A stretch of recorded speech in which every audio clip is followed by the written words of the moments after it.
warahmatullahi wabarakatuh. Halo Daudi sekalian, kembali lagi bersama podcast KMM. Nah, baiklah, pada kesempatan kali ini kita lagi-lagi akan membahas nih tentang Minang ke Minangkabauan. Nah, sekarang kita bersama dengan Uda Farhan Budia Putra. Beliau merupakan mahasiswa dari jurusan Hukum Keluarga Islam Fakultas Syariah dari Unipur tahun 2019. Nah, Uda Farhan ini merupakan juga selaku Ketua Umum pada KMM UIN Sunan Gunung Jati Bandung periode 2021-2022. Nah, baik, langsung saja nih kita baca rito lama pada kesempatan kali ini bersama Uda Farhan.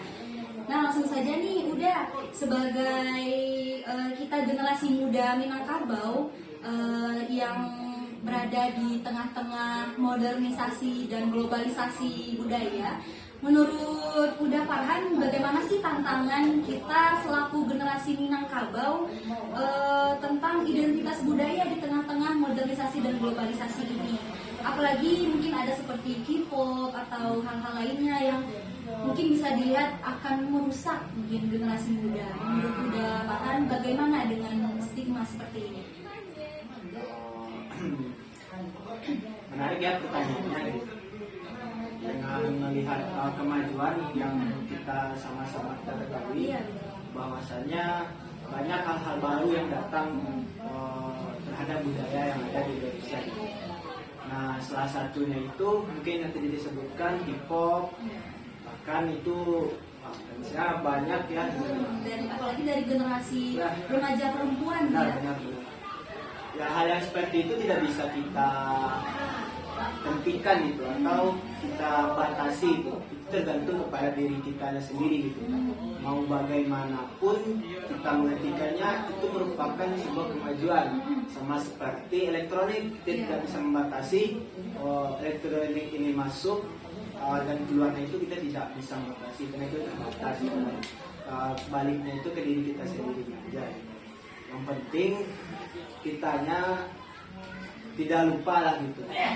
Jangan sampai lupa bahwasannya kita itu berasal dari mana gitu. Lahir dari mana, lingkungan mana, dan budaya yang kita dapatkan dari awal itu gimana gitu. Ya boleh saja ketika hal-hal baru itu masuk, kita menerimanya asalkan tidak berlebihan gitu. Kadang kan ada yang fans oknum lah, bisa dibilang oknum, bahkan mereka menyembah, bisa dibilang menyembah gitu kan. Pernah lihat kan video yang tehiung ini gitu kan. Sampai segitunya. Iya, sampai segitunya gitu. Ya, hal itu tidak bisa kita bilang itu apa ya bahasanya, kayak kita nggak boleh giniin, kita diboleh ituin dia, karena itu hak mereka gitu, bukan hal yang tabu lah gitu ya. Yang penting kitanya harus tahu gitu bagaimana kita dilahirkan, bagaimana kita dibesarkan seperti apa gitu. Ya, meskipun kalau bahasanya anak zaman sekarang alah Jawa-Jawa ke marantau, masa kawannya itu masa pesobo jujur amina lihat bahasanya gitu ya. Tapi kan memang udah pergi jauh merantau gitu kan ya, udah jauh-jauh pergi merantau, tapi orangnya itu saja. Ya boleh saja kita berteman dengan siapa, mau ke sana ke sini, mau ikut ini ikut itu, asalkan kita tidak lupa, saya dari Minang, saya punya keturunan darah Minang gitu. Kita harus bangga bahwasanya Minang itu bukan sembarangan gitu ya, kalau kita lihat dari historinya gitu. Banyak hal yang membanggakan di Minang itu sendiri. Dan juga bisa mempertahankan nilai-nilai keminangkabauan gitu ya. Juga dilihat dari slogan, mungkin bisa dikatakan pegangan orang Minang ya, udah adat basandi syarah basandi kitabullah. Dengan hal ini, apakah menurut Uda Farhan sendiri ini dengan generasi muda, dengan keturunan Minang pada zaman sekarang, seperti yang Uda katakan tadi, bahkan yang mengagung-agungkan idolanya seperti K-popers misalnya, itu kan idolanya bukan dari orang Islam, bahkan juga kita sebagai orang Islam juga mengetahui bahwasanya ini bukan hal yang halal gitu. Menurut Uda, apakah ini sudah merusak generasi Minang ini secara langsung gitu atau bagaimana? Oke, kita disclaimer dulu ya, dan Iya, kita iya. nanti tidak diserang sama fans-fansnya Iya, di iya, Bapak betul. tujuan nanti takutnya diserang gitu. Dia cuman membuka histori dan oknumnya saja. Dan ini juga pendapat kita Ya, ya. pendapat kita tidak boleh bisa diterima ataupun dengan tidak.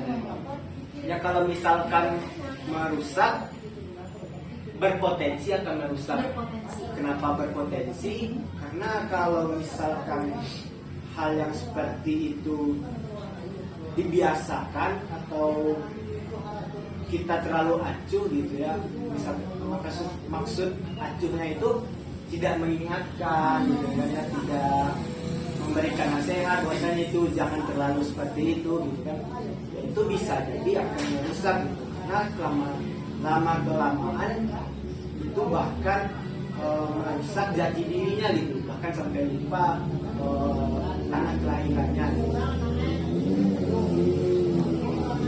Dan udah makan mengenai budaya generasi Minang pada zaman sekarang, kita sudah membahas di sebelum-sebelumnya. Dan sebelum tadi kita mulai ya, kita sudah memperkenalkan bahwasanya Uda Farhan ini merupakan ketua umum keluarga mahasiswa Minang UIN Senang Gunung Jati Bandung periode 2021-2022 ya Uda.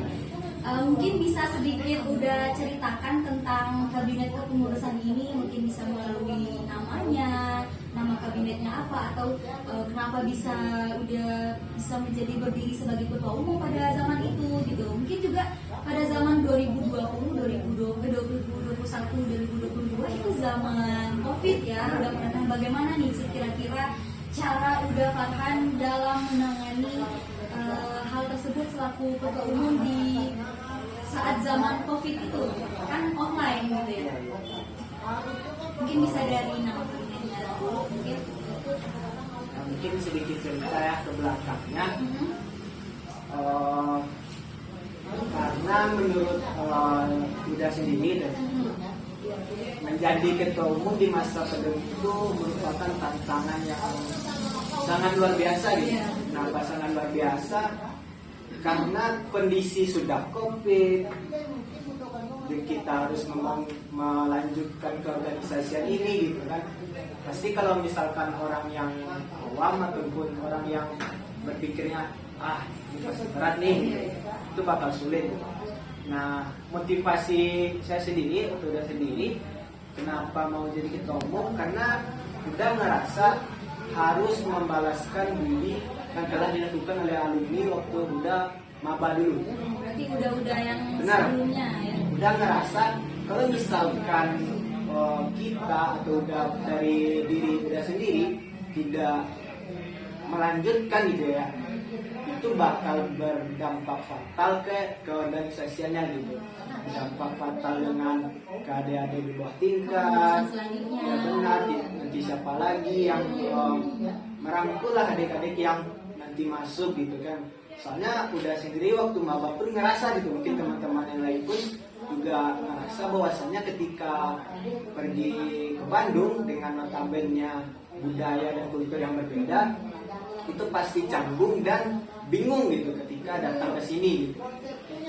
Nah, jadi udah tidak mau adik-adik yang baru itu ngerasakan hal seperti itu, bahwasannya mereka punya keluarga ataupun sanak yang seperantauan ataupun setanah dengan mereka.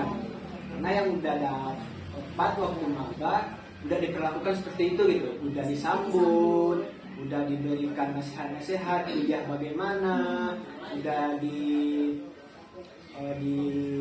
dikenalkan budaya seperti di Bandung ini bagaimana, dan itu pun berdampak sampai udah sekarang gitu kan ya, sampai udah semester yang apalah sekarang ini, tapi berdampak banget gitu ya sana. Maksudnya berdampak itu taulah gitu, orang Sunda ini seperti ini, kalau kita melakukan ini seperti ini Pasti banyak kultur shock benar lainnya. gitu, dan itu yang tidak kita dapatkan di perkuliahan gitu. Nah, udah mikirnya kalau misalkan tidak dilanjutkan gitu ya, kasihan sekali gitu adik-adik yang di bawahnya gitu. Makanya udah bermotivasi bahwasanya udah ingin membalaskan budi alumni, udah di atas dulu ke diri udah sendiri gitu, agar mereka merasakan apa yang udah rasakan lah gitu. Ya setelah miringnya waktu bentuklah kabinet tadi ya yang disebut Teratai Putih. Teratai Putih nama kabinet kita dulu. Filosofinya kira-kira apa itu dari Teratai Putih? Dulu apa ya? Karena udah lama ya. Udah lama. Yang paling udah ingat itu kenapa bikin Teratai Putih ya?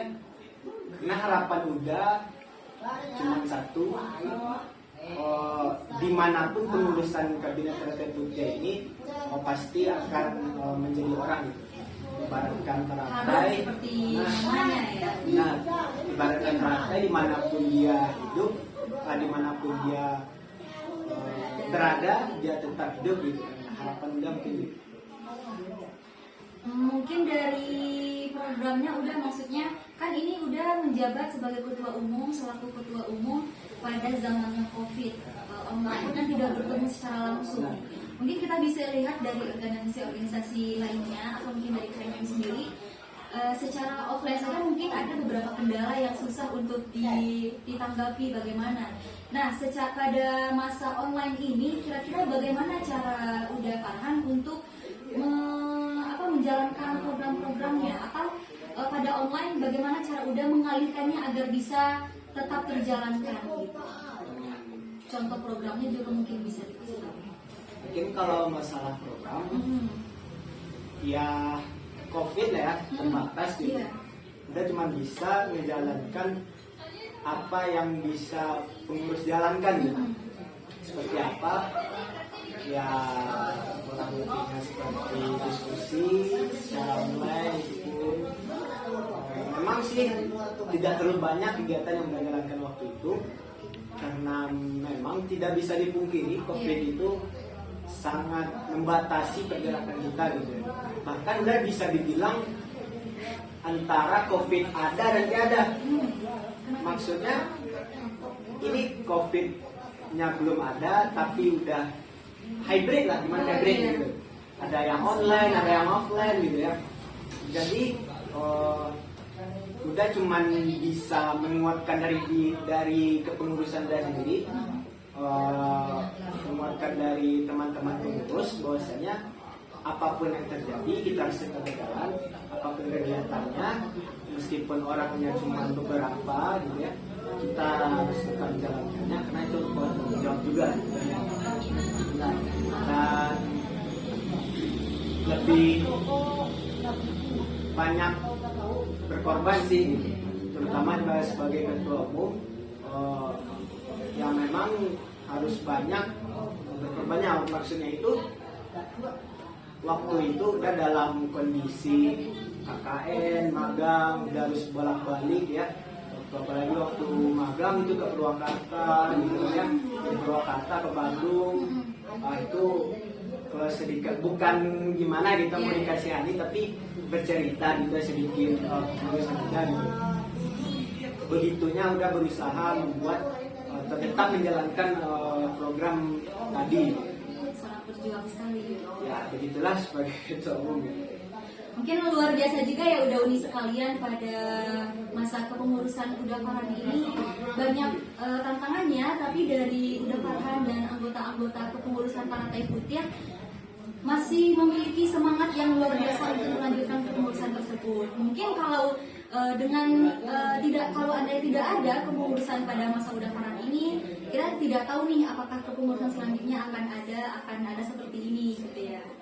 Oke, baik, untuk pertanyaan selanjutnya, kira-kira apa pesan dan kesan dari Uda Farhan untuk mahasiswa yang merantau di tanah Sunda ini, mungkin terutama untuk keluarga mahasiswa Minang yang sedang berkuliah di tanah Sunda ini, kira-kira apa? Mungkin pesan dan kesannya, pesan dulu ya? Iya, pesan dulu. Pesan juga, meskipun kita berada di tanah Sunda ya gitu, jangan lupa jati diri kita sebagai orang Minangkabau. Jaga tetap nama baik Minangkabau, jangan sampai kita mencoreng nama yang sudah baik tersebut. Dan ya kemanapun kalian pergi, kemanapun kalian mau jadi apa, seperti apa, jangan lupa bahwasannya kalian orang Minangkabau. Mungkin kalau kesannya ya hebat sih menurut Duda gitu, bisa berkumpul sebuah keluarga mahasiswa Minang gitu ya di tanah perantauan dengan permasalahan-permasalahan yang ada, ya lanjutkan dan semangat aja. Nah begitulah dari udah uni sekalian pesan dan kesan. Sebelumnya juga kita sudah bercerita lama bersama Uda Farhan. Mungkin cukup sekian saja podcast kita pada kali ini. Terima kasih banyak juga saya ucapkan kepada Uda Farhan yang sudah menyediakan waktunya dalam sesi podcast pada kali ini, dan sampai jumpa di podcast selanjutnya. Terima kasih. Wassalamualaikum warahmatullahi wabarakatuh.